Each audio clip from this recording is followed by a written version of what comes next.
ዘለዓለም ይባረክ። መልካምነቱን በጎነቱን የምንናገረው እኛ ስለተረዳን ስለታገዝን የእግዚአብሔር በጎነት የእግዚአብሔር መልካምነት የእግዚአብሔር ኃያልነት በሕይወታችን ላይ ስለበዛ ሁሌ መናገር አለብን። ሁሌ መስበክ አለብን። ሁሌ ላልዳኑት መናገር አለብን። ምክንያቱም ትውልድ አልዳንም። ትውልድ ጌታ ኢየሱስ ክርስቶስን እንደ ግል አዳኝ አድርጎ አልተቀበለም። ትውልድ ከጨለማ ወደሚደነቅ ብርሃን አልወጣም። ትውልድ የእግዚአብሔርን በጎነት አልተናገረም።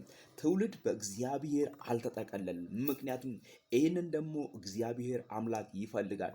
ትውልድ ወደ እግዚአብሔር እንዲመጣ፣ ትውልድ የእግዚአብሔርን ቸርነት እንዲያወራ፣ ትውልድ የእግዚአብሔርን በጎነት እንዲያወራ፣ ትውልድ እንዲመሰክር ይፈልጋል። ምክንያቱም እግዚአብሔር አምላክ ነፍሱን የልጁን የኢየሱስ ክርስቶስን ነፍስ አሳልፎ ለትውልድ ሲሰጥ ለኛ ሲሰጥ ምክንያቱም ከኃጢአት ባርነት ወደ ነፃነት ከጨለማ ወደ ብርሃን ከሞት ወደ ሕይወት እንድንመጣ ነው።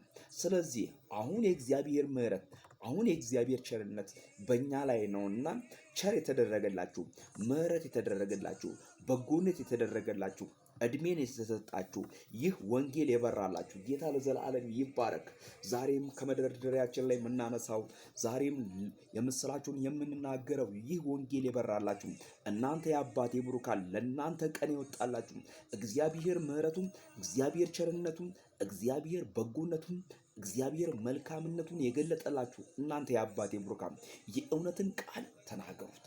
ያንን ስታደርጉት እግዚአብሔር አምላክ ትውልድን ይናጠቃል። እግዚአብሔር በእናንተ አልፎ ይሰራል። ምክንያቱም አይምሰላችሁ እናንተ የምትናገሩት ቃል እግዚአብሔር በእናንተ ያደረገው ቃል እንጂ ከኔ የሆነ አንዳች ነገር የለም።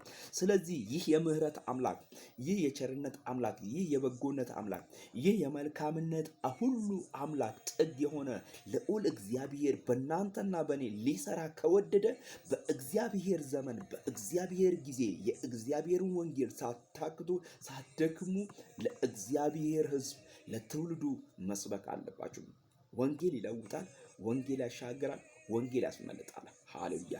ጌታ ለዘላለም ይባረክ። ኢየሱስ ጌታ ነው። ኢየሱስ ጌታ ነው። ስሙ ለዘላለም ይባረክ። ሃሌሉያ! በኢየሱስ ክርስቶስ ጌታ ለዘላለም